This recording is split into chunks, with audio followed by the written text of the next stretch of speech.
Success isn't found in chasing everyone else's approval. It is built in the quiet moments when you choose yourself. Real wealth isn't measured by what you own. It is measured by who you become when nobody's watching. You spent enough time waiting for the perfect moment, for someone to believe in you, for circumstances to align. But here is the truth.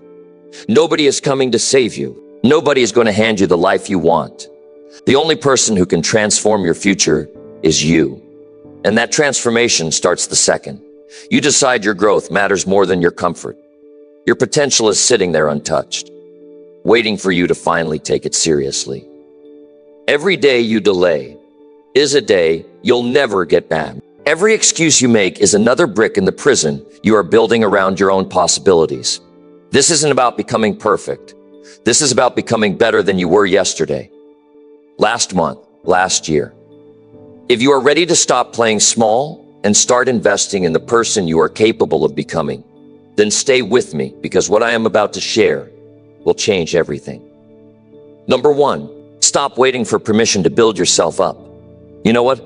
I've noticed after all these years of working with people from every walk of life, most folks are sitting on the sidelines of their own existence, waiting for someone to tap them on the shoulder and say it is okay to start. They're waiting for a boss to recognize their talent, waiting for a spouse to approve their dreams, waiting for friends to validate their ambitions. And while they're waiting, days turn into weeks, weeks turn into months. And before they know it, years have slipped away like sand through their fingers. Nobody is coming to give you that permission slip. Nobody is going to knock on your door with a certificate that says you are now authorized to pursue excellence. That moment you are waiting for doesn't exist in the future, because it is already here. Right now, in this very second you are living. Let me tell you something that might shake you up a little bit. The world doesn't owe you an invitation to become extraordinary. Society isn't designed to encourage you to break free from the average. In fact, if you look closely, you'll see that most systems are built to keep you comfortable, keep you predictable, keep you in a nice little box where you don't cause too much disruption. Your job wants you just productive enough. Your social circle wants you just successful enough that you don't make them uncomfortable. The media wants you just informed enough to consume, but not wise enough to question. And here you are, a person with unlimited potential, asking these external forces if it is all right to finally take yourself seriously. Do you see the problem with that picture? I want you to understand something fundamental about personal development.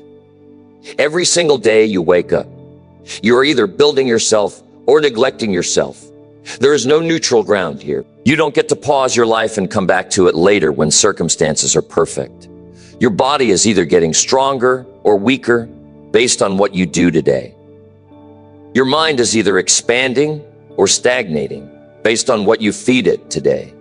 Your skills are either sharpening or dulling based on what you practice today. And your character is either solidifying or crumbling based on the choices you make today.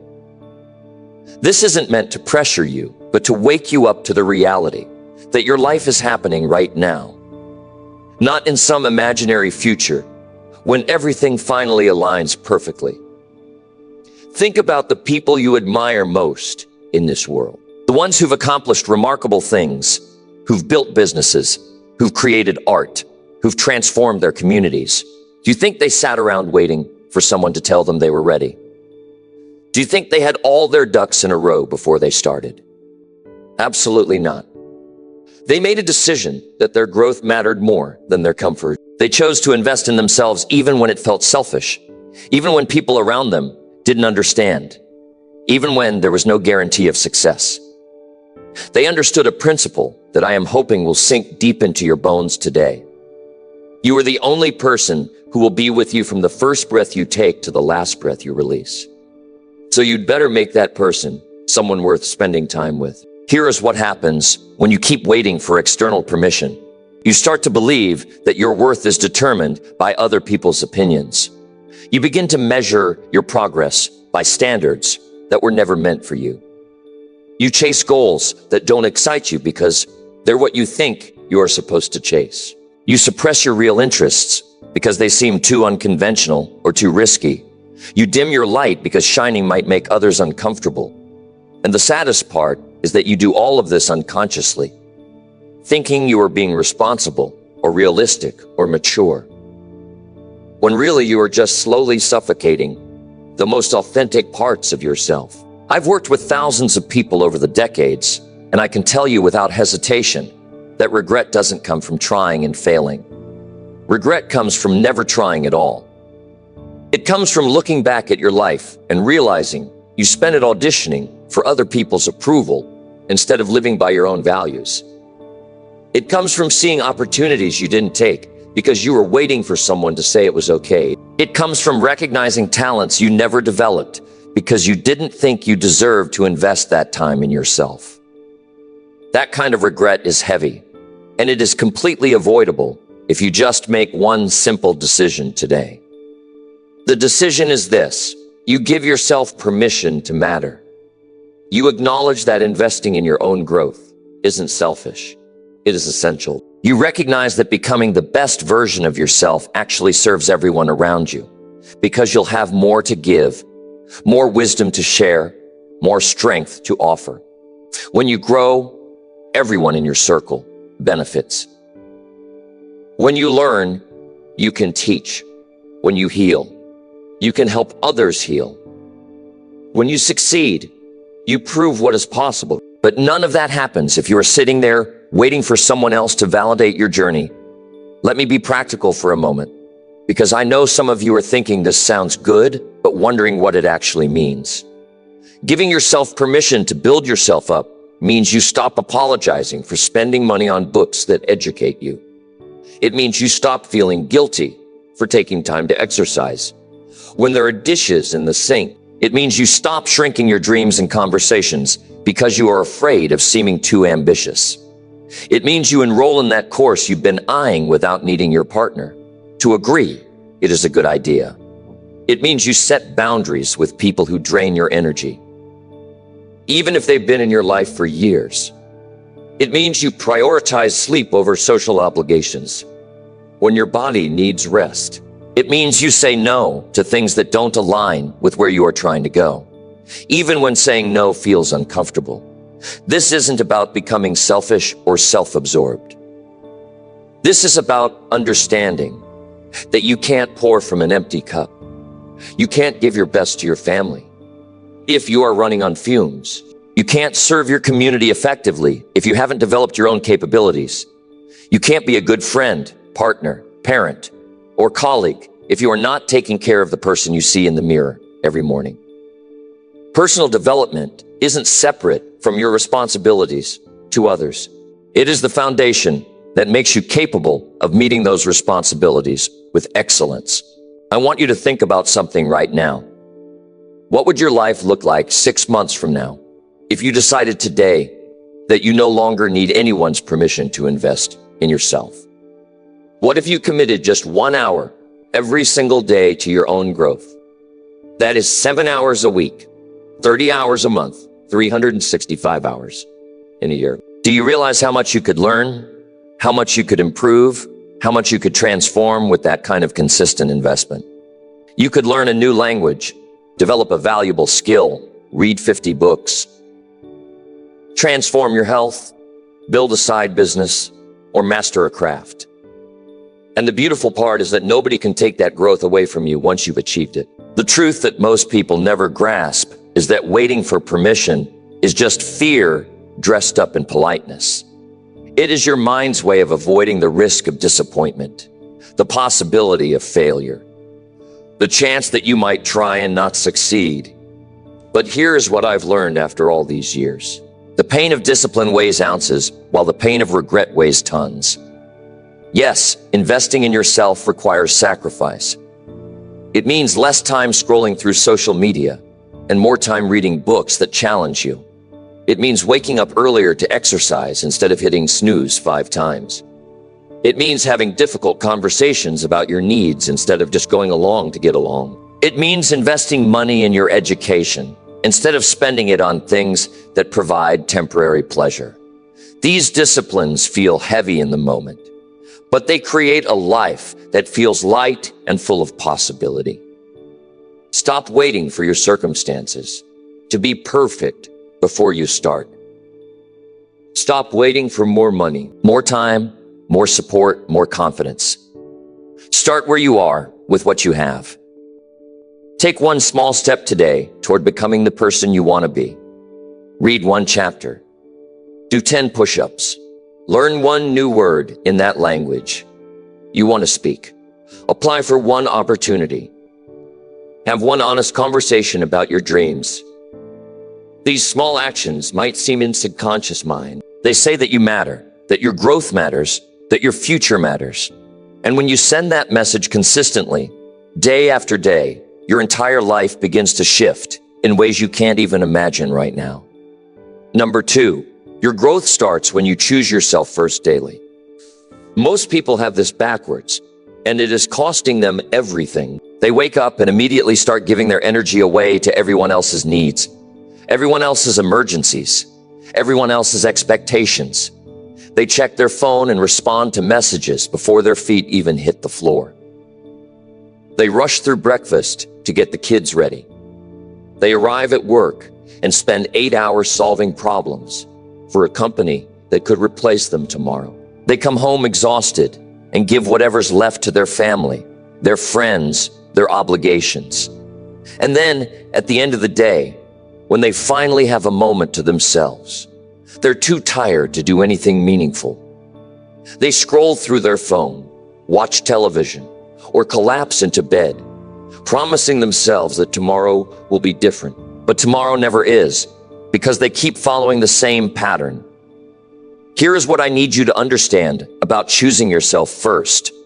It is not about ignoring your responsibilities or abandoning the people who depend on you. It is about recognizing that you cannot give what you don't have. You cannot offer your best energy if you never refill your own tank. You cannot provide wisdom if you never take time to learn. You cannot show up with patience and kindness if you are running on empty every single day. When you choose yourself first, you are actually making a strategic decision that benefits everyone in your life. You are ensuring that when you do show up for others, you are bringing your best self, not your depleted, resentful. Let me give you a reality check that might sting a little bit. Every morning you wake up, you make a choice about who gets the first and best hour of your day. Right now, for most of you, that hour goes to your email inbox, to social media feeds, to the news, to other people's agendas. You are giving the most fresh, most creative, most energized part of your day to things that don't move your life forward. Think about that for a second.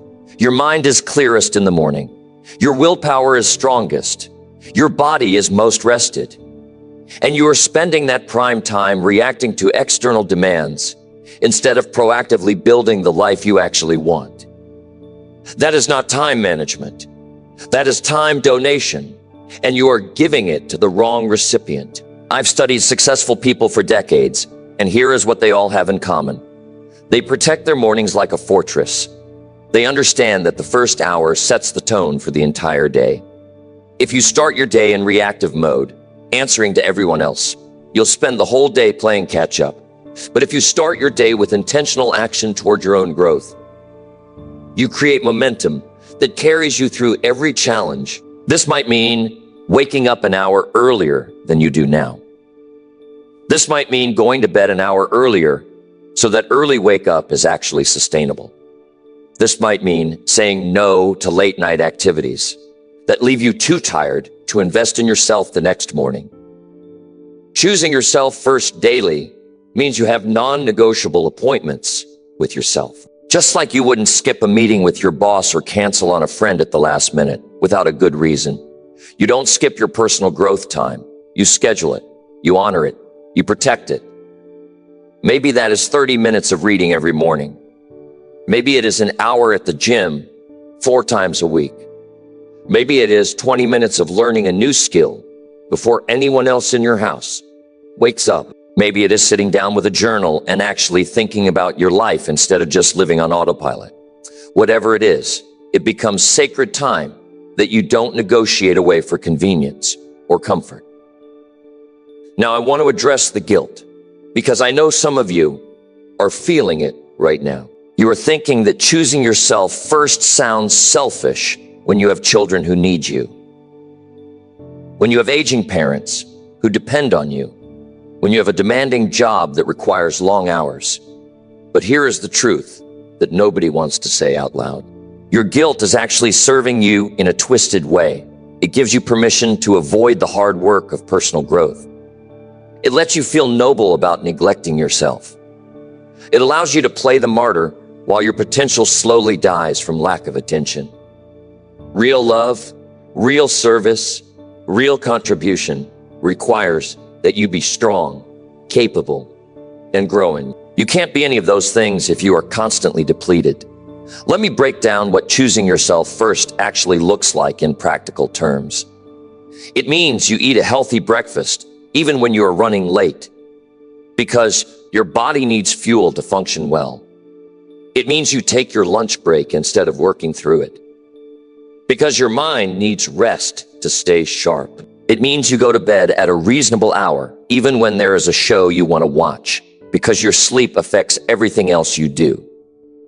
It means you spend money on quality food, on books, on courses, on experiences that help you grow, even when those things cost more than you'd like. It means you have difficult conversations when relationships aren't working, instead of just tolerating dysfunction to keep the peace.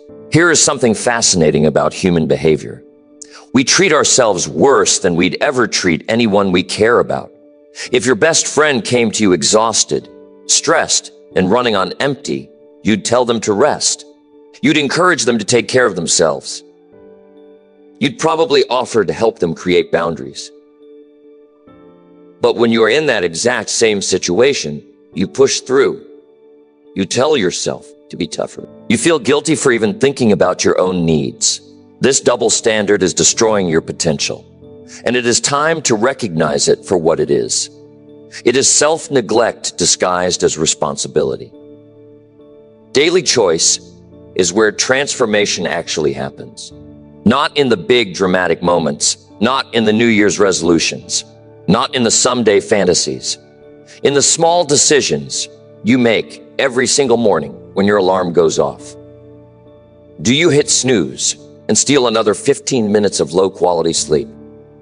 Or do you get up and use that time to read something that expands your thinking? When you get home from work, do you collapse on the couch, or do you change clothes and move your body for 30 minutes? Before bed, do you scroll mindlessly through content that makes you feel worse about yourself? Or do you review your day and plan tomorrow so you wake up with clarity? These tiny choices compound over time into completely different lives. In the first version, you kept doing exactly what you were doing today. You kept putting everyone else first. You kept saying yes when you wanted to say no. You kept postponing your own growth for more convenient circumstances that never arrived. Where is that version of you? What does that person's health look like? What does their bank account look like? What does their confidence level feel like? What opportunities did they miss because they weren't prepared when those opportunities appeared? Now visualize the second version. This person decided today to choose themselves first daily. They invested 1 hour every morning in their own development for 5 straight years. They read hundreds of books.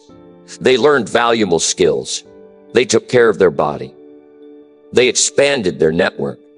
They said no to things that didn't serve their growth. Where is that person? What doors are open for them that weren't open before? The gap between these two versions of you is created by the daily choice to prioritize your own growth. People ask me all the time how to find balance between personal growth and all their other responsibilities. And my answer usually surprises them.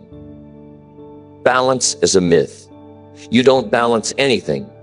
You prioritize gets done. What gets postponed stays postponed. If your growth is 5th on your priority list behind work, family, friends, and entertainment, then your growth will get the scraps of whatever time and energy is left over, which is usually nothing. But if your growth is first, everything else actually benefits. You show up at work sharper and more capable. You show up for your family calmer and more present. You show up for your friends with more wisdom and perspective. You show up for yourself with more confidence and peace. Here is a hard truth about choosing yourself first. Some people in your life won't like it. They've gotten used to having unlimited access to your time and energy. They've gotten comfortable with you saying yes to everything they ask. When you start setting boundaries, when you start protecting your growth time, when you start saying no to requests that don't align with your priorities, there will be pushback. Some people will call you selfish. Some will question what has changed. Some will try to guilt you back into your old patterns. This is the test. This is where most people cave and go back to neglecting themselves to keep others comfortable. But this is exactly when you need to hold firm. Because the people who truly care about you will respect your boundaries once they see that you are serious. Choosing yourself first is not a one-time decision. It is a practice that you recommit to every single morning. Some days it will feel natural and easy. Other days it will feel like the hardest thing you've ever done. There will be mornings when staying in bed seems so much more appealing than getting up to read or exercise or work on your goals. There will be evenings when saying yes to another obligation feels easier than protecting your person. These moments of resistance are where your character gets built. These are the moments that separate people who transform their lives from people who just talk about transformation. Think about what you are teaching yourself with your daily choices. Every time you choose yourself first, you are sending a message to your subconscious that you matter, that your growth matters, that your future matters. Every time you postpone your own needs for someone else's convenience, you are teaching yourself that everyone else is more important than you are. Your brain is watching what you do and forming beliefs based on your actions, not your intentions. You can say you value personal growth all you want, but if your daily actions don't reflect that value, your brain won't believe you. Invest time learning skills that increase your true value. The economy doesn't care about your feelings, and the marketplace doesn't reward you for showing up. It rewards you for bringing value that solves problems, that fills needs, that makes things better, faster, or easier for other people. Right now, at this very moment, you are worth exactly what your skills can deliver to the world. Not what you think you are worth, not what you feel you deserve, but what you can actually produce with the abilities you currently possess. And here is the uncomfortable reality that most people avoid facing. If you are not deliberately investing time in learning skills that increase your value, then your value is either staying the same or decreasing as the world around you keeps advancing. Technology is evolving. Industries are transforming. New methods are emerging. And if you are standing still while everything else is moving forward, you are actually falling behind. Let me tell you what I see happening in the world today. People spend more time choosing what to watch on streaming services than they spend choosing what skills to develop. They'll research restaurants for an hour, but won't spend 10 minutes researching courses that could change their career trajectory. They'll scroll through social media for 2 hours every evening, but claim they don't have time to learn something valuable. And then they wonder why their income hasn't grown in 5 years, why they feel stuck in their career, why opportunities seem to go to other people. The answer is brutally simple. They're not becoming more valuable because they're not investing in skills that the world actually pays for. Here's something critical that schools never taught you properly. Your earning potential is directly connected to how rare and valuable your skill combination is. If you can do something that millions of other people can also do, you are going to be paid at the lower end of the scale because you are easily replaceable. But if you develop a combination of skills that very few people have, if you can solve problems that most people can't solve, if you can create results that others struggle to achieve, then your value skyrockets. The marketplace will compete for your services instead of you competing for scraps. This isn't theory or motivation. This is pure economics. Most people approach skill development completely wrong. They learn what is easy or what is interesting to them personally, without ever asking whether those skills actually increase their market value. They take random courses based on what is on sale or what their friend recommended. They dabble in 10 different things without ever developing mastery in anything. They confuse being busy with being productive, confuse learning information with developing capability. Real skill development means you can take what you've learned and produce tangible results that other people value enough to pay for. If you've taken 5 courses but can't point to specific ways your life or income has improved, you didn't develop skills. You collected information. Let me break down the 3 types of skills you should be developing right now if you want to increase your true value. First are income skills, the abilities that directly generate money for you or your employer. These might be sales, marketing, coding, writing, design, analysis, project management, or any skill that solves expensive problems. Second are leverage skills, the abilities that multiply your effectiveness like public speaking, persuasion, leadership, negotiation, and clear communication. These skills make everything else you do more powerful. Third are foundation skills, the abilities that support everything else, like critical thinking, emotional regulation, time management, and continuous learning. Most people ignore all 3 categories and wonder why they're not advancing. Your time is the only truly limited resource you have. You can always make more money, but you cannot make more time. Every hour you spend watching meaningless content is an hour you didn't spend becoming more capable. Every evening you waste on activities that don't improve you is an evening that is gone forever. I am not saying you can't relax or have fun, but I am saying that most people dramatically overestimate how much downtime they actually need, and underestimate how much time they're wasting on things that provide 0 return. If you tracked your time for 1 week and calculated how many hours you spent on activities that don't move your life forward, you'd probably be shocked and maybe even ashamed. Here is what separating yourself from average looks like in practical terms. While most people are watching their 3rd hour of television tonight, you are taking an online course in a high-value skill. While they're sleeping in on Saturday morning, you are practicing that skill you are trying to master. While they're complaining about their job over drinks, you are building a portfolio of work that demonstrates your growing capabilities. While they're scrolling through their phone during their lunch break, you are reading books written by experts in your field. These differences seem small in the moment, but over months and years, they create completely different lives. One person stays stuck at the same income level for a decade, while another doubles or triples their value. Let me give you some real talk about what skills are actually valuable right now.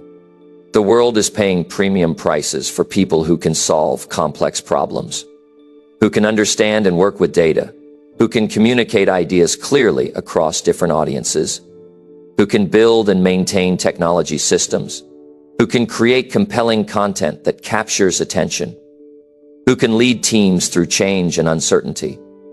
Notice what is not on that list. The world is not paying premium prices for people who just follow instructions, who can only do one narrow task, who refuse to adapt to new tools and methods, who can't work well with others, who lack the ability to learn independently. If your current skill set falls into that second category, you are in trouble, and that trouble is only going to get worse. The beautiful thing about skill development is that it is one of the few areas in life where the playing field is relatively level. You don't need connections to learn a valuable skill. You don't need a fancy degree to take online courses from world-class experts. You don't need permission from anyone to start practicing and improving. You just need the discipline to show up consistently and do the work. Every single day, thousands of people are using free and low-cost resources to transform their capabilities and their earning potential. The only question is whether you'll be one of them or whether you'll keep making excuses about why you can't find the time. I want you to think about where you were skill-wise 5 years ago compared to where you are today. Are you significantly more capable now than you were then? Can you solve problems today that you couldn't solve 5 years ago? Are you earning more because you are worth more? Or are you just getting cost of living adjustments? If you are brutally honest with yourself, and the answer is that you haven't really grown much, that should terrify you, because the next 5 years are going to pass whether you develop yourself or not. You are going to be 5 years older regardless. The only question is whether you'll also be 5 years more valuable. Here's a framework I want you to use when deciding what skills to develop. Ask yourself 3 questions about any potential skill. First, will this skill be more valuable or less valuable 5 years from now?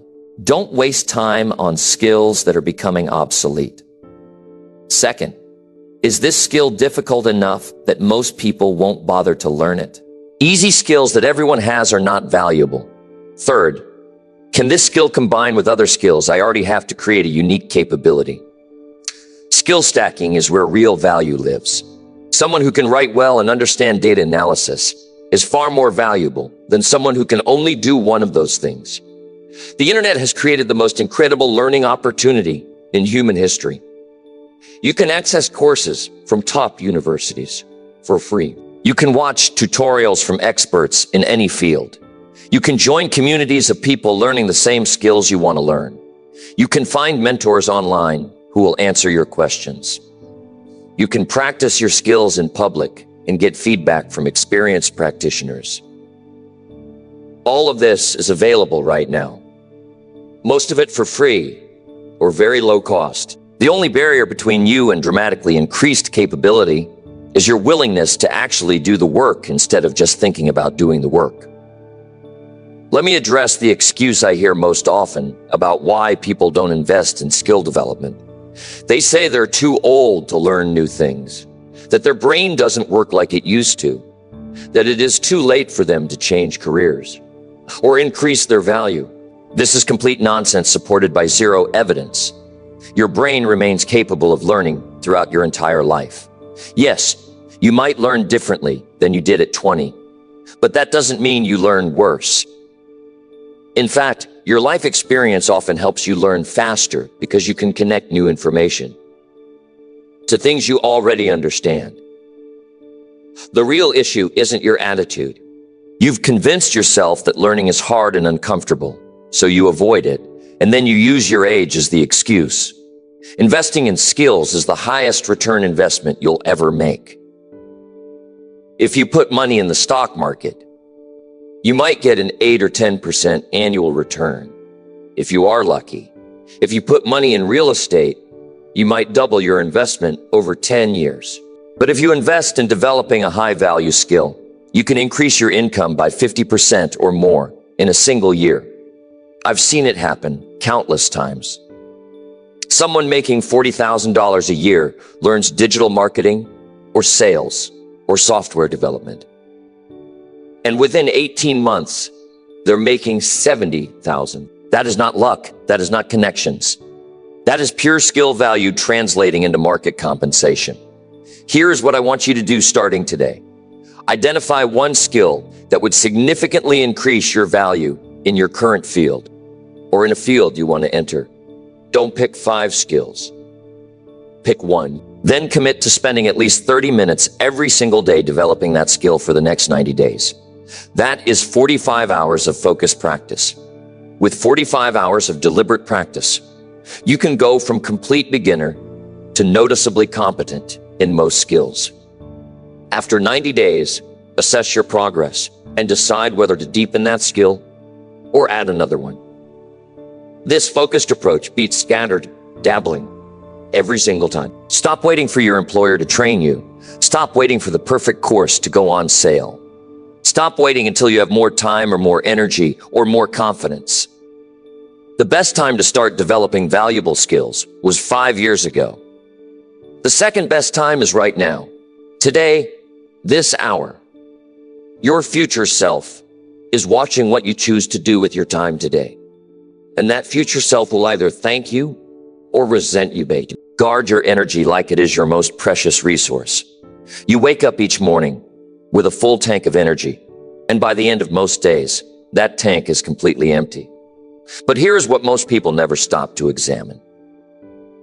Where did all that energy actually go? Who took it from you? What activities drained you? What conversations left you feeling worse than before they started? Most people have no idea because they've never paid attention to their energy, the way they pay attention to their money. They let anyone and anything tap into their energy reserves without question, without boundaries, without any consideration of whether that expenditure is actually worth it. And then they wonder why they feel exhausted all the time, why they have nothing left for their own dreams, why they can't seem to find the motivation to work on what matters. Let me tell you something that changed my entire approach to life once I finally understood it. Energy is more valuable than time. You can have all the time in the world, but if you don't have energy, that time is worthless.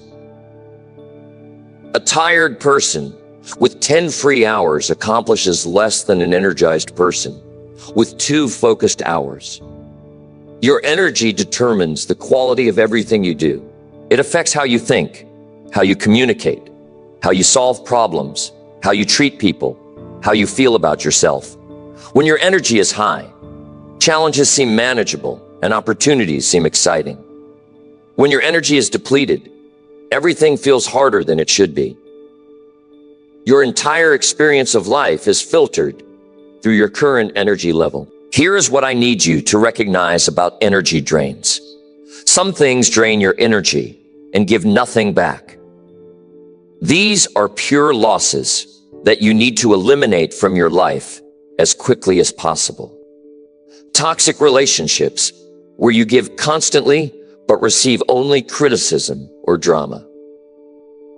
Jobs that demand everything but offer no growth or appreciation. News consumption that makes you anxious about things you cannot control. Social media scrolling that leaves you feeling inadequate or angry. Commitments you said yes to out of guilt rather than genuine desire. Every single one of these drains is optional. You might not feel like they're optional because you've been tolerating them for so long, but they are. You have more control over what drains your energy than you think you do. Other things drain your energy but provide valuable returns.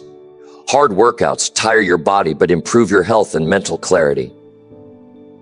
Difficult conversations exhaust you emotionally, but strengthen relationships and solve problems. Challenging work depletes your mental energy, but builds skills and advances your career. Learning new things requires intense focus, but expands your capabilities. These drains are investments. You are spending energy now to have more energy and better outcomes later. The key is knowing the difference between drains that deplete you for nothing and drains that deplete you for growth. Most people don't make this distinction, so they avoid all challenging things and wonder why their life never improves. I want to talk about the biggest energy drain that almost nobody recognizes. It is the energy you waste on things that don't matter. Worrying about what strangers think of you on social media. Getting upset about political arguments with people who will never change their mind. Maintaining relationships with people who don't genuinely care about you. Trying to impress people you don't even like. Comparing your life to carefully curated highlights of other people's lives. All of this consumes massive amounts of energy that could be directed toward building something meaningful. Every minute you spend angry about something you cannot change is a minute you didn't spend working on something you can change. Let me give you a practical framework for protecting your energy. Start tracking what gives you energy and what takes it away. Keep a simple note on your phone for 1 week. After every significant interaction or activity, write down whether you feel more energized or more drained. After 7 days, you'll have clear data showing exactly where your energy is going. You'll probably be shocked to discover that certain people consistently drain you, that certain activities leave you feeling worse, that certain habits are costing you more than you realized. Once you have this data, you can make informed decisions about what to eliminate, what to reduce, and what to protect. Your physical energy is the foundation of everything else. If your body is tired, your mind won't work well.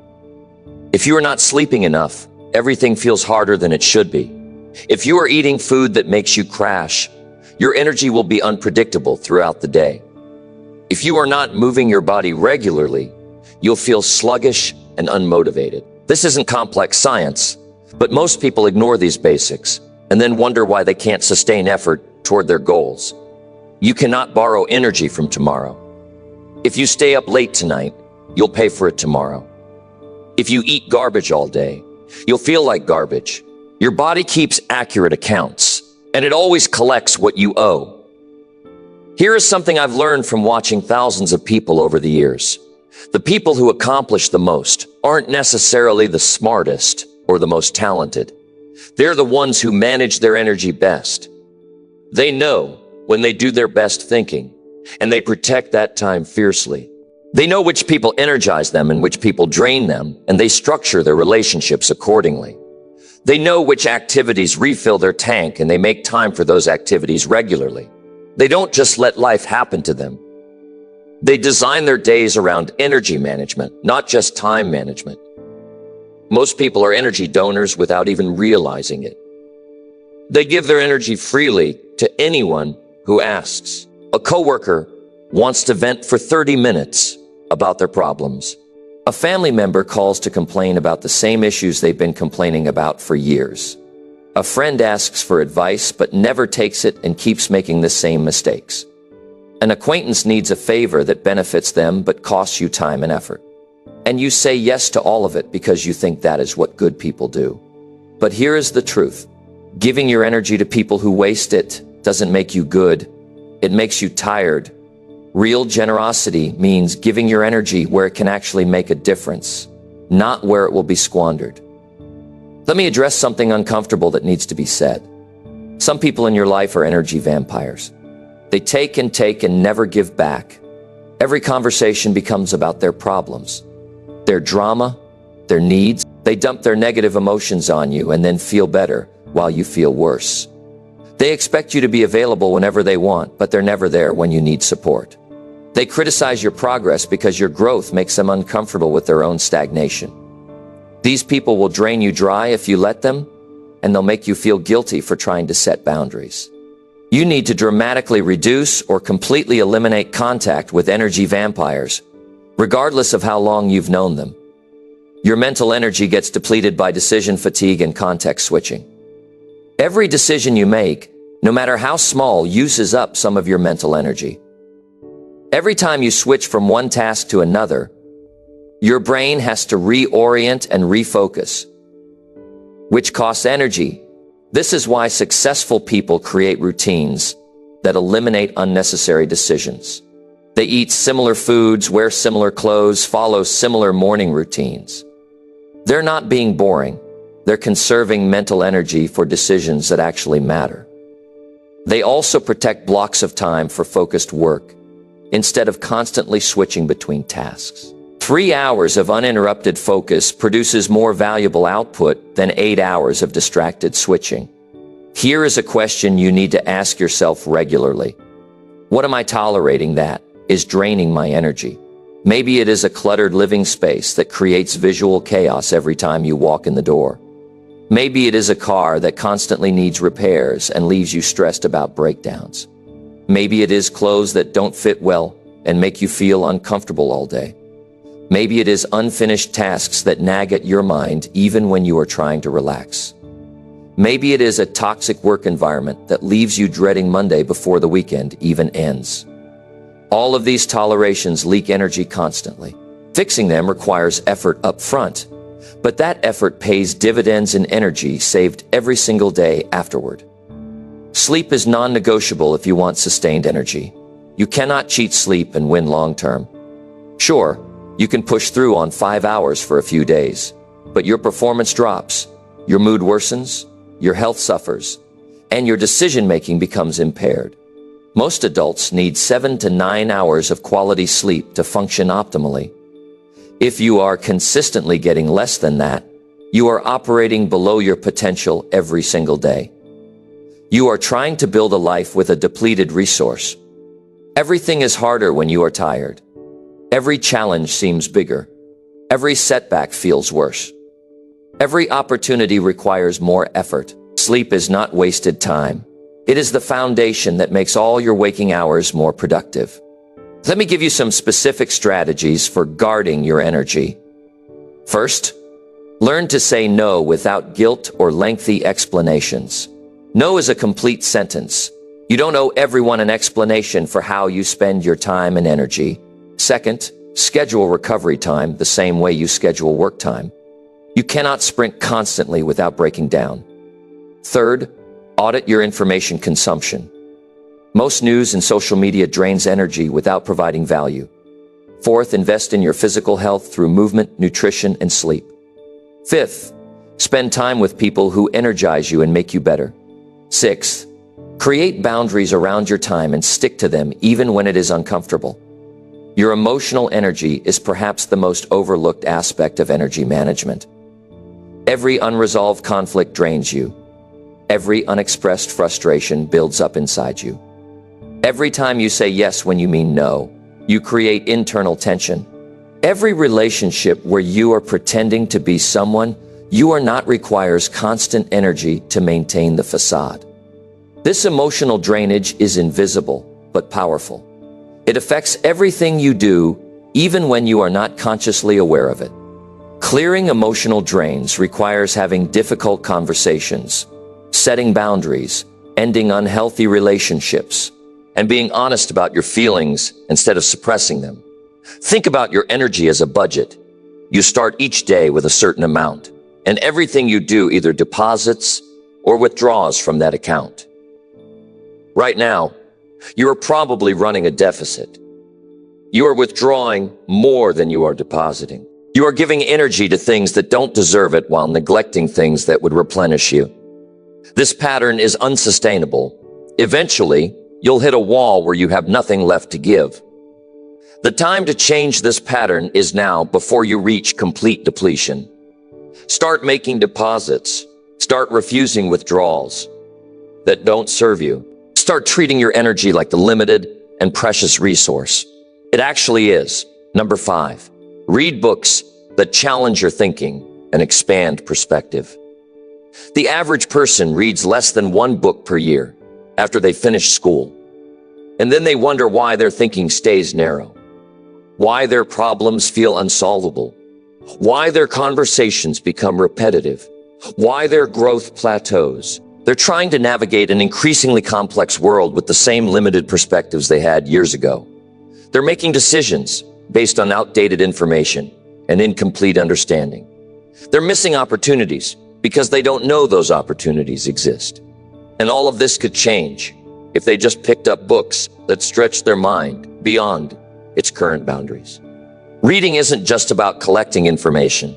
It is about fundamentally changing how you think, how you see the world, and what you believe is possible. Let me be clear about what kind of reading actually matters for your development. Scrolling through social media posts doesn't count. Skimming news headlines doesn't count. Reading the same genre of fiction over and over for entertainment doesn't count. I am talking about reading books that make you uncomfortable because they challenge assumptions you've held for years. Books written by people who think differently than you do. Books that explain complex systems you don't understand yet. Books that introduce you to fields of knowledge you've never explored. Books that make you question your beliefs and force you to defend or revise your positions. This kind of reading is hard work, which is exactly why most people avoid it and exactly why it is so valuable. Here's what happens in your brain when you read challenging material consistently. You are literally building new neural pathways and strengthening existing ones. You are exposing yourself to vocabulary and concepts that weren't part of your mental framework before. You are seeing how experts in various fields think through problems and arrive at solutions. You are learning frameworks and models that help you make sense of complexity. You are developing the ability to hold multiple perspectives simultaneously and evaluate them against each other. This cognitive development doesn't happen from passive entertainment or superficial content. It happens from wrestling with ideas that push your current level of understanding. Most people choose books based on what they already agree with or what confirms their existing beliefs. They read books that tell them they're right about everything and that the world would be better if everyone thought like them. This is mental laziness disguised as learning. Real growth comes from reading books that make you think differently, not books that reinforce what you already think. Read books by authors who hold political views opposite to yours and try to understand their reasoning instead of just dismissing them. Read books about subjects you know nothing about. Read books from different cultures, different time periods, different philosophical traditions.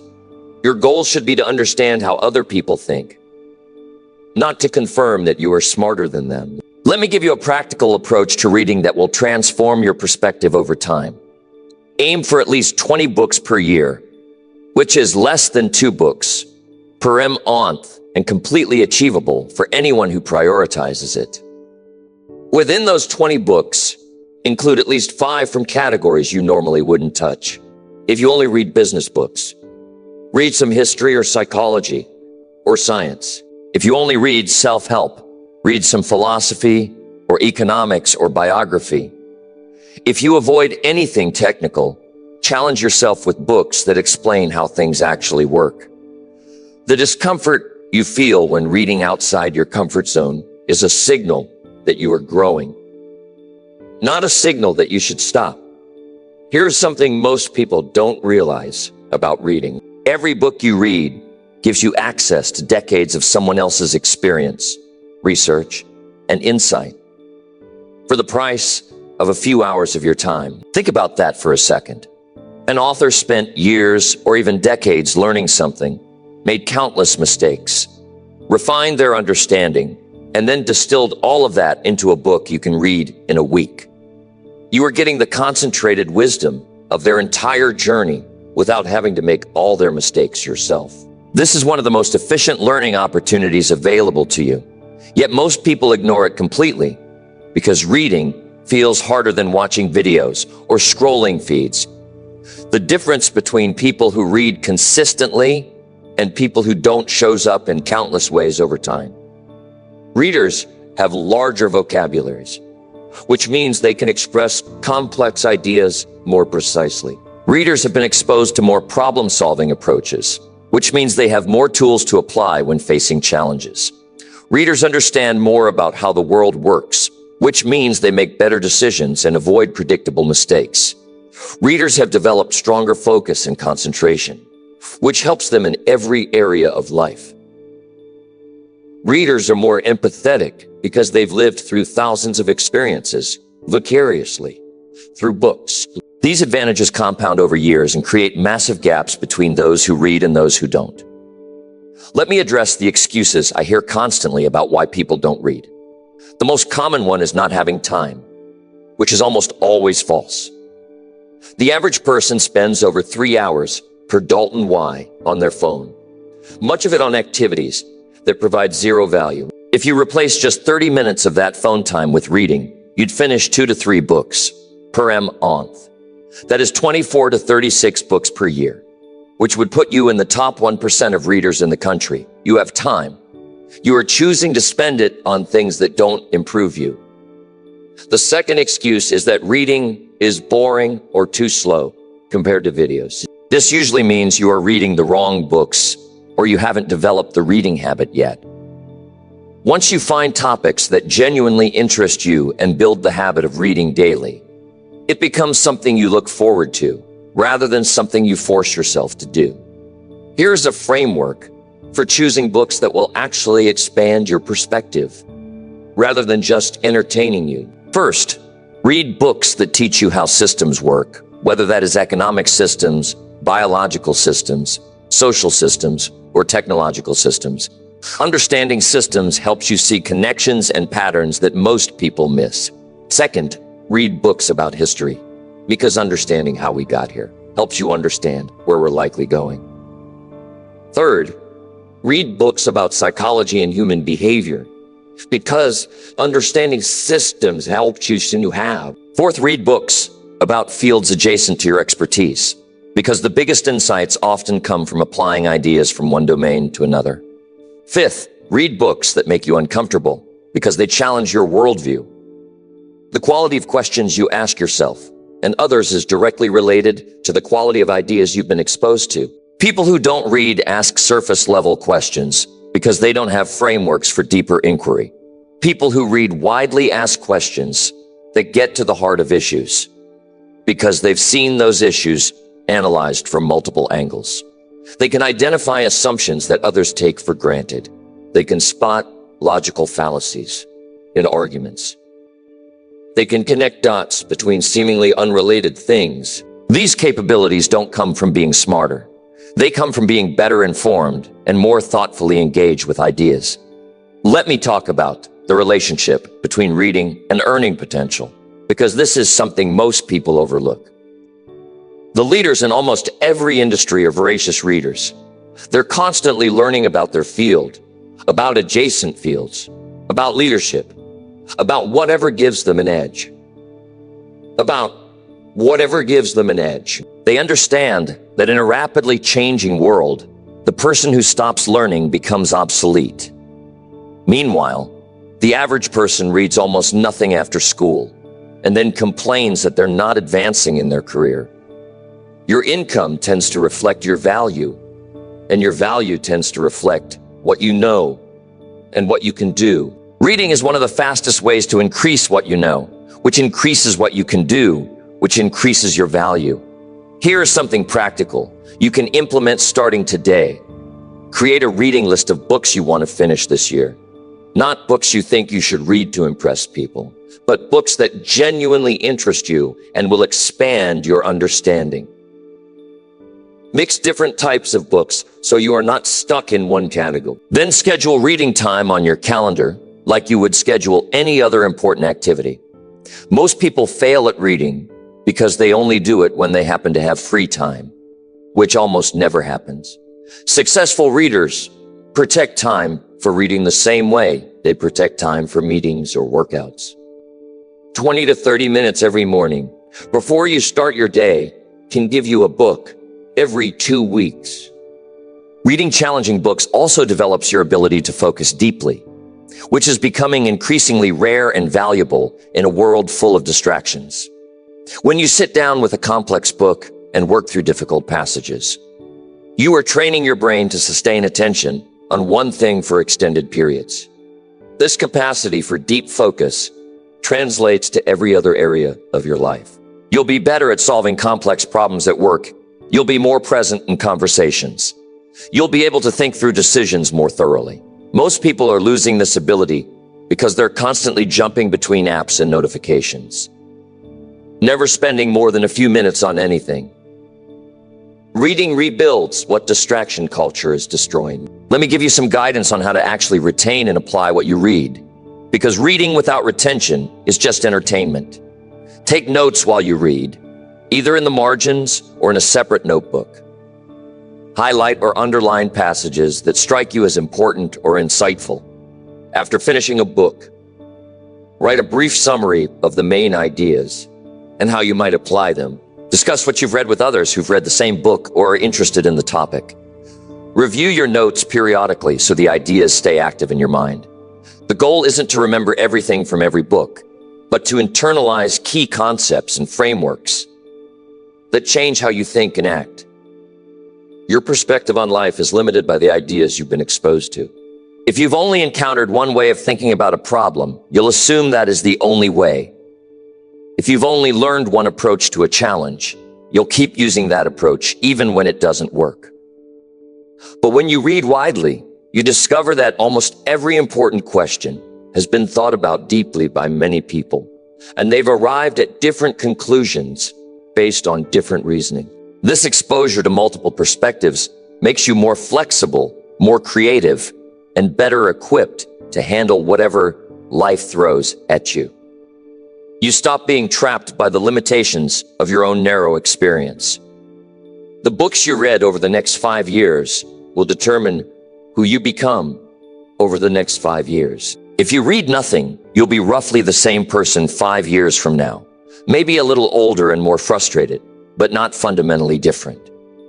If you read 20 to 30 books per year, focused on areas where you want to grow, you'll be unrecognizable 5 years from now, in the best possible way. You'll think differently. You'll see opportunities others miss. You'll have knowledge and insights that set you apart. You'll make better decisions because you understand more about how things work. All of this is available to you right now. The only question is whether you'll actually do it or whether you'll keep finding excuses. Number 6, build habits today that your future self will thank. Your life right now is the sum total of all the habits you've been running. The body you are living in, the bank account you are managing, the relationships you are experiencing, the career position you are holding. All of it comes down to what you've been doing consistently day after day. And here is the part that should either excite you or terrify you. The life you'll be living 5 years from now is being created by the habits you are building today. Every single day, you are either constructing the future you want or you are building the future you'll regret. There is no pause button on this process. Your habits are working for you or against you right now, this minute, whether you are paying attention or not. Most people dramatically underestimate the power of small daily actions repeated over time. They want the big dramatic transformation, the overnight success, the sudden breakthrough that changes everything. But that is not how real change happens in the real world. Real change happens in the boring middle, in the unsexy daily repetition, in the small choices that seem insignificant in the moment, but compound into massive results over months and years. Waking up 30 minutes earlier doesn't seem like much today, but over a year that is 182 extra hours, you have that other people don't. Reading 10 pages a day doesn't feel impressive, but that is 12 to 15 books per year, which is more than 90% of people will read. These tiny habits create enormous gaps in outcomes. Let me tell you what I've observed about successful people across every field I've studied. They don't rely on motivation or willpower to do important things. They build systems and habits that make the right actions automatic. They don't wake up every morning and debate whether to exercise. They just exercise because that is what they do at that time. They don't negotiate with themselves about whether to work on their goals. They have a scheduled time and they show up. They've removed the decision-making process from the equation, which means they don't waste energy on internal debates about what they should do. The habit does the work for them. Here is the truth about habits that nobody wants to hear. Building good habits is hard at first. It requires effort, discipline, and consistency when you least feel like being consistent. For the first few weeks, maybe even the first few months, you'll have to force yourself to do the thing. Your brain will resist. Your body will complain. You'll find 1,000 excuses why today isn't a good day to continue. This resistance is normal, and it is temporary. But most people quit right here. They try a new habit for a week or two. It feels difficult, and they decide it is not for them. They don't understand that the difficulty is part of the process, not a sign that they're doing something wrong. What you need to understand is that habits have a formation curve. The beginning is the hardest part because you are fighting against your existing patterns and comfort zones. Your brain loves efficiency, and it has already built efficient pathways for your current behaviors. When you try to install a new habit, you are literally creating new neural pathways, and that takes repetition and time. Research suggests it takes anywhere from 18 to 254 days for a new behavior to become automatic, with the average being around 66 days. That means you need to push through at least 2 months of discomfort before the habit starts feeling natural. Let me give you a framework for building habits that actually stick. Start ridiculously small. Most people fail because they try to change too much too fast. They want to go from never exercising to working out 2 hours a day. They want to go from eating fast food every meal to a perfect diet. They want to go from never reading to finishing a book every week. This approach almost always fails because it is too big. Jump from where you are now. Instead, make the new habit so small that it feels almost silly. Want to build a reading habit? Start with 2 pages a day. Want to start exercising? Start with 5 push-ups. Want to meditate? Start with 2 minutes. The goal in the beginning is not results. It is repetition. You are training your brain to show up consistently. The secret to habit formation is understanding the role of identity. You don't build lasting habits by focusing on what you want to achieve. You build lasting habits by focusing on who you want to become. Someone who wants to lose weight might succeed temporarily, but someone who sees themselves as a healthy person, who makes good choices, will succeed permanently. Someone who wants to write a book might struggle, but someone who identifies as a writer will keep writing even when it is hard. Every action you take is a vote for the type of person you want to become. Every time you choose the habit, you are reinforcing that identity. Every time you skip it, you are weakening it. Here is a critical insight about habits and willpower. Willpower is a limited resource that gets depleted throughout the day. This is why most people who rely on willpower alone eventually fail. They start strong in the morning when willpower is high, but by evening, when they're tired and stressed, willpower is gone and old patterns take over. Smart habit builders don't rely on willpower. They design their environment to make good habits easy and bad habits hard. If you want to eat healthier, you don't keep junk food in the house where it requires willpower to resist. If you want to read more, you put a book on your pillow so you see it when you go to bed. If you want to exercise in the morning, you lay out your workout clothes the night before. You are removing friction from good habits and adding friction to bad habits. Let me talk about habit stacking, which is one of the most effective techniques I've seen for building new behaviors. Habit stacking means you attach a new habit to an existing habit that is already automatic. The formula is simple. After I do existing habit, I will do new habit. After I pour my morning coffee, I will write down 3 things I am grateful for. After I sit down for lunch, I will drink a full glass of water. After I finish dinner, I will take a 10-minute walk. After I brush my teeth at night, I will read for 10 minutes. You are using the momentum of existing habits to pull new habits into your routine. This works because your brain already has strong cues for the existing habit, and you are just adding one more step to that sequence. The habits you need to build fall into several categories, and you should be working on at least one from each category. Physical habits like exercise, healthy eating, adequate sleep, and regular movement. Mental habits like daily reading, learning new skills, practicing focus, and limiting distractions. Emotional habits like gratitude practice, stress management, healthy communication, and processing feelings. Financial habits like tracking expenses, saving automatically, investing consistently, and increasing your skills. Relationship habits like quality time with loved ones, regular communication, and acts of service. Most people focus on one area while completely neglecting others, and then wonder why their life feels unbalanced.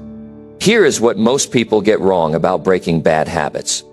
They try to use willpower to stop doing something without replacing it with anything else. But habits exist because they serve a function, even if that function is just filling time or reducing stress.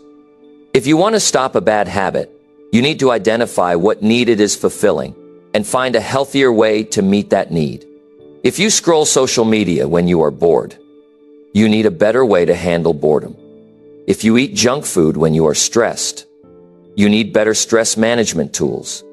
If you stay up too late watching television, you might need better wind-down routines that help you relax without screens. Let me give you some specific habits that will transform your life if you build them starting today.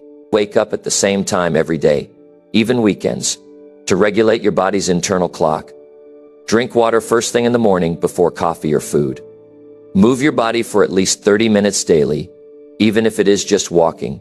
Read for at least 15 minutes every day from books that educate or inspire you. Write down your top 3 priorities each morning so you know what matters most. Review your day each evening and note what went well and what you'll improve tomorrow. Save at least 10% of every dollar you earn before spending on anything else. Tell the people you love that you love them regularly, not just on special occasions. These habits seem simple, But very few people actually do all of them consistently. The compounding effect of habits is where the real magic happens. Small improvements of just 1% each day lead to being 37 times better after 1 year. That is not motivation talk. That is mathematics. If you get 1% better at something every day for a year, you don't end up 1% better. You end up exponentially better. But this also works in reverse. If you get 1% worse each day through bad habits, you'll decline drastically over time. This is why your daily choices matter so much more than your occasional choices. What you do once in a while doesn't shape your life. What you do every single day absolutely shapes your life. Your future self is counting on you to build the right habits. Now that person living your life 5 years from today will either thank you or resent you based on what you are doing right now. They'll thank you if you built habits of health that gave them a strong body. They'll thank you if you built habits of learning that gave them valuable skills. They'll thank you if you built habits of saving that gave them financial security. They'll thank you if you built habits of relationship investment that gave them strong connections. Or they'll resent you if you wasted these years on habits that served your immediate comfort, but sacrificed your long-term well-being. Building habits requires honesty about where you are right now. You can't improve what you don't measure, and you can't change what you don't acknowledge. Take inventory of your current habits. What do you do every single day without thinking about it? Which of those habits are moving you toward the life you want? Which ones are keeping you stuck or moving you backward? This honest assessment might be uncomfortable, but it is necessary. You can't build a better future on a foundation of denial about your present reality. Number 7, spend money on experiences that make you wiser, stronger. Most people waste their money on things that depreciate the moment they buy them. New cars that lose value the second they drive off the lot. Clothes they'll wear a few times before they go out of style. Electronics that become outdated within months. Furniture that fills space but adds nothing to who they are as a person. And then they look at their bank account and wonder where all their money went, why they have nothing to show for years of earning. Meanwhile, they tell themselves they can't afford to invest in experiences that would actually transform them, that would make them more capable, more knowledgeable, more resilient. They're choosing temporary pleasure over permanent growth. And that choice is keeping them stuck in the same place year after year. Here is what you need to understand about spending money on experiences versus spending money on things. Things give you a brief moment of excitement followed by adaptation, where you stop noticing or caring about them. Experiences, especially challenging ones, change who you are at a fundamental level. They give you stories, lessons, capabilities, and perspectives that stay with you forever. They shape your character in ways that possessions never can. A $5,000 watch tells people you have money. A $5,000 investment in learning a valuable skill increases your ability to earn more money. A $3,000 vacation to a resort entertains you for a week. A $3,000 trip where you push yourself outside your comfort zone changes how you see yourself and the world. Let me break down the types of experiences worth spending money on, because not all experiences are created equal. First are educational experiences that give you knowledge and skills you didn't have before. This might be attending workshops, taking intensive courses, hiring coaches or mentors, going to conferences in your field, or investing in certifications that increase your professional value. These experiences have direct returns because they make you more capable and therefore more valuable. Second are challenging experiences that test your limits and build your resilience. This might be adventure travel, physical challenges, survival courses, or anything that takes you far outside your normal comfort zone. These experiences show you what you are capable of when pushed. Third are cultural experiences that expose you to different ways of living and thinking. Travel to places unlike where you grew up. Spend time in communities different from your own. Attend events and gatherings where you are the outsider who has to learn and adapt. These experiences break down the assumption that your way is the only way or the best way. They give you perspective that is impossible to gain from books or videos alone. Fourth are relationship experiences, where you invest in quality time with people who matter to you or people you can learn from, taking your mentor to dinner and picking their brain for hours. Going on trips with friends who challenge you to be better. Spending money to create memories with family that will matter more than any object you could buy. Here's the harsh reality about how most people spend their money. They prioritize comfort and convenience over growth and development. They'll spend $100 on a night out that they'll barely remember next week. But they won't spend the same amount on a book collection that could change their thinking. They'll finance a car they don't need to impress people they don't like, but they won't invest in a course that could double their income. They'll waste money on subscription services they barely use, but they claim they can't afford the gym membership or healthy food that would improve their energy and health. Every spending decision is either moving you toward the person you want to become or away from that person.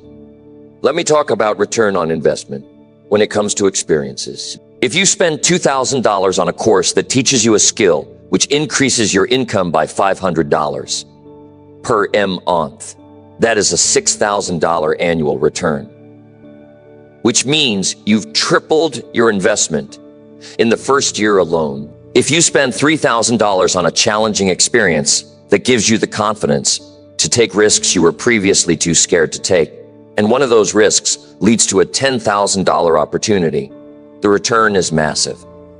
But if you spend $3,000 on furniture that just sits in your house, providing no growth, the return is zero or negative when you consider that money could have been working for you instead. Here is something most people never consider. The experiences you have become part of your identity and your value in ways that possessions never do. When you meet someone successful and have a conversation with them, what makes that conversation interesting? It is the experiences they've had, the challenges they've overcome, the places they've been, the things they've learned, the perspectives they've gained. Nobody cares what car you drive or what brand of clothes you wear, except superficial people you shouldn't be trying to impress anyway. People are drawn to individuals who have lived interesting lives, who have stories worth hearing, who have developed wisdom through diverse experiences. You cannot buy that kind of value with material possessions. Let me give you a framework for making spending decisions that prioritize growth. Before buying anything over a certain amount, ask yourself 3 questions. First, will this make me more capable or just more comfortable? Second, will I care about this 6 months from now, or will it be forgotten? Third, is there a growth experience I could invest in instead that would provide longer lasting value?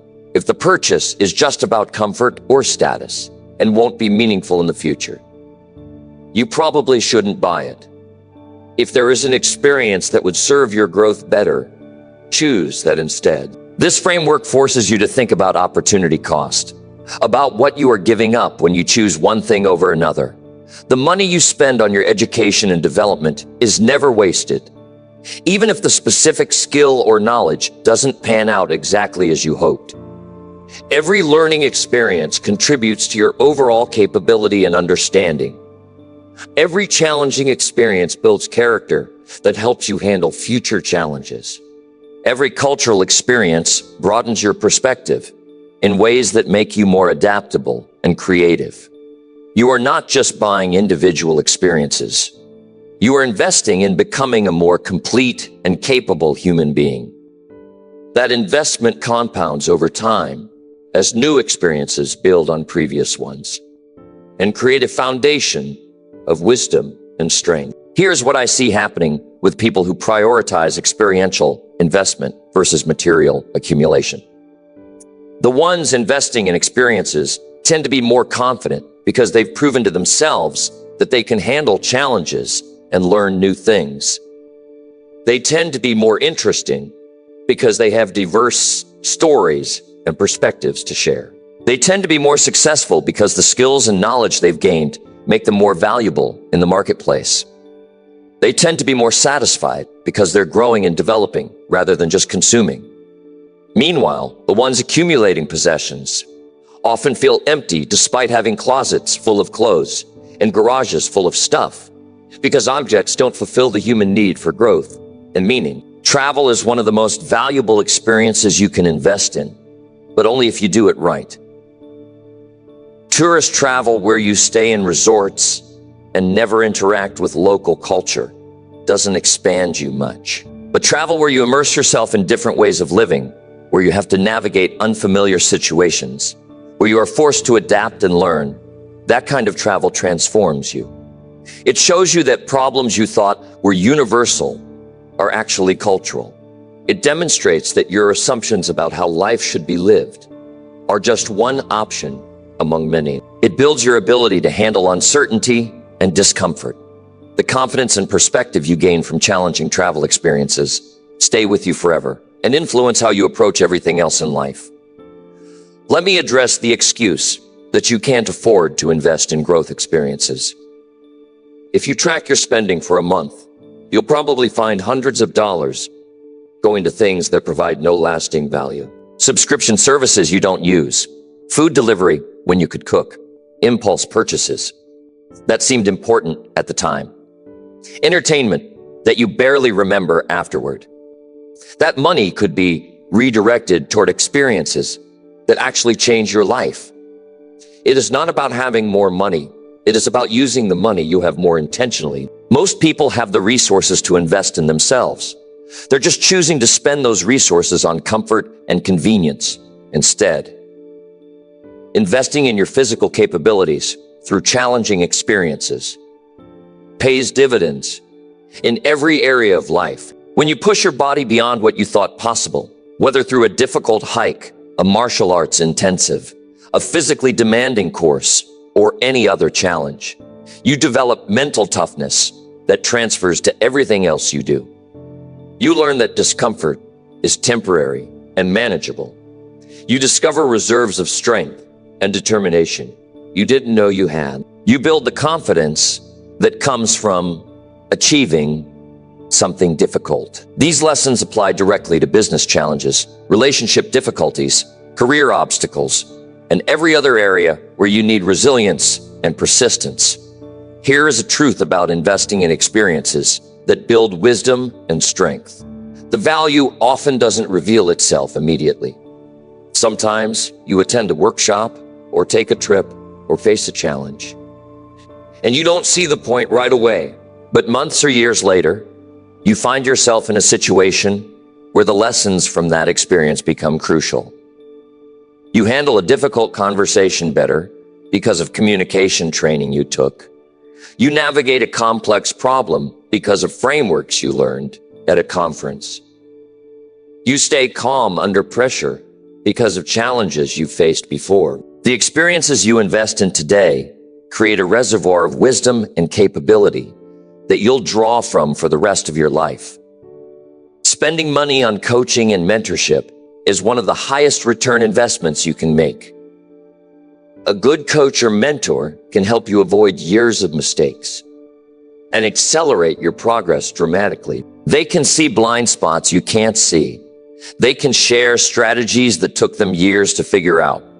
They can hold you accountable to standards you wouldn't maintain on your own. They can provide perspective when you are too close to a problem to think clearly.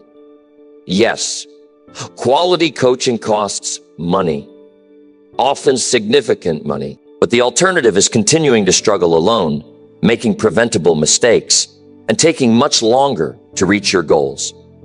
The cost of good coaching is almost always far less than the cost of remaining stuck. Think about your life 10 years from now. What will matter more, the stuff you accumulated or the experiences you had, and the person those experiences helped you become? Will you be prouder of the things sitting in your closet or the capabilities you developed? Will you get more value from possessions that are outdated and forgotten, or from wisdom and strength that continues to serve you? The answer is obvious when you think long-term. But most people make decisions based on short-term gratification. They choose what feels good today over what serves them tomorrow. Start making different choices. Start investing in experiences that challenge you, educate you, and expand who you are. Number 8, surround yourself with people who inspire your best work. You become the average of the 5 people you spend the most time with. And if you look around at those 5 people right now, you are looking at your future. If they're negative, you'll become negative. If they're settling for mediocrity, you'll settle too. If they complain constantly without taking action, you'll adopt that same pattern. But if they're ambitious, growing, learning, and pushing themselves, you'll be pulled up by their example and their expectations. Your circle either lifts you higher or drags you down, and there's very little middle ground. The people you surround yourself with create the environment in which you operate, and that environment determines what seems normal, what seems possible, and what seems worth pursuing. Most people stay stuck because they're loyal to relationships that no longer serve their growth. They keep spending time with people from their past who knew them when they were different. And those people consciously or unconsciously pressure them to stay the same. They maintain friendships based on history rather than mutual growth. They attend gatherings where the conversation never rises above gossip, complaints, and surface-level entertainment. And then they wonder why they can't seem to break through to the next level in their life. The answer is simple but uncomfortable. You cannot grow beyond your environment. You cannot become exceptional while surrounded by people who think exceptional is weird or threatening or showing off. Here's what most people don't realize about the influence of their social circle. It is not just about what people say to you directly. It is about what becomes normalized through constant exposure. If everyone around you works dead-end jobs they hate, working a dead-end job seems like just how life is. If everyone around you is overweight and unhealthy, being overweight seems normal rather than concerning. If everyone around you lives paycheck to paycheck with no savings, financial struggle seems inevitable rather than changeable. If everyone around you gave up on their dreams years ago, having dreams at all seems naive. Your environment sets your baseline for what is acceptable. And most people never question whether that baseline is actually serving them. Let me give you a framework for evaluating the people in your life. Divide them into 3 categories. First are the people who inspire you, who are ahead of you in some meaningful way, who challenge you to be better just by their example. These are the people you should be spending more time with, even if that feels uncomfortable because you are the least accomplished person in the room. Second are the people who are on a similar path to yours, who are growing and working on themselves, who you can exchange ideas and support with. These are your peers in the journey of improvement. Third are the people who drain you, who pull you backward, who make you feel worse about yourself, who discourage your growth because it threatens their comfort. These are the people you need to distance yourself from regardless of how long you've known them. The hard truth about upgrading your circle is that it requires difficult decisions and uncomfortable conversations. You might need to spend less time with family members who constantly criticize your ambitions. You might need to stop attending gatherings where people just drink and complain for hours. You might need to end friendships that are based on your old identity rather than who you are becoming. You might need to seek out new communities where the standards are higher and the conversations are deeper. This process feels like loss at first because you are letting go of familiar relationships. But what you are actually doing is making room for relationships that serve your highest potential instead of anchoring you to your past. Here is what happens when you intentionally surround yourself with people who inspire your best work. First, your standards automatically rise because you see what is possible through their example. When you are around people who read constantly, you start reading more. When you are around people who take care of their health, you start prioritizing fitness. When you are around people who speak with precision and thoughtfulness, your own communication improves. You don't even have to try consciously. You just naturally adapt to match the environment. Second, opportunities start appearing because high-achieving people know other high-achieving people. The person you met at one event introduces you to someone who changes your career trajectory. The friend who shares your values connects you to a community that becomes crucial to your growth. Let me talk about the difference between supporters and enablers, because many people confuse the two. Supporters want you to succeed and will challenge you when you are not living up to your potential. They'll call you out when you are making excuses. They'll refuse to validate your victim mentality. They'll push you to do the hard thing even when you don't feel like it. Enablers, on the other hand, agree with everything you say. They validate your complaints without encouraging action. They let you off the hook when you should be holding yourself accountable. They support your comfort rather than your growth. Most people prefer enablers because they make life easier in the short term. But supporters are what you actually need if you want to transform your life. Your network determines your net worth in more ways than just financial. If you know people who understand business, you'll learn business faster than any course could teach you. If you know people who've overcome challenges similar to yours, you'll gain insights that books can't provide.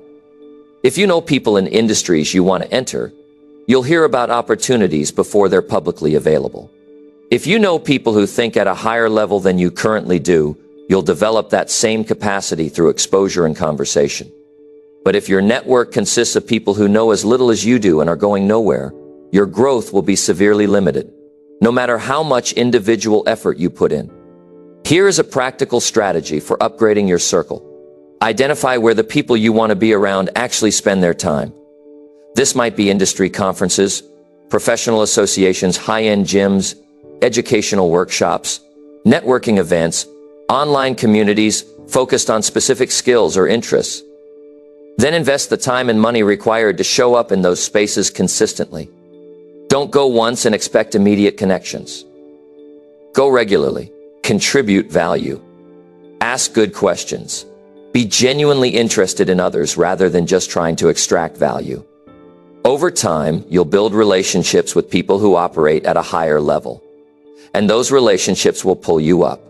The quality of conversations you have on a regular basis directly impacts the quality of your thinking.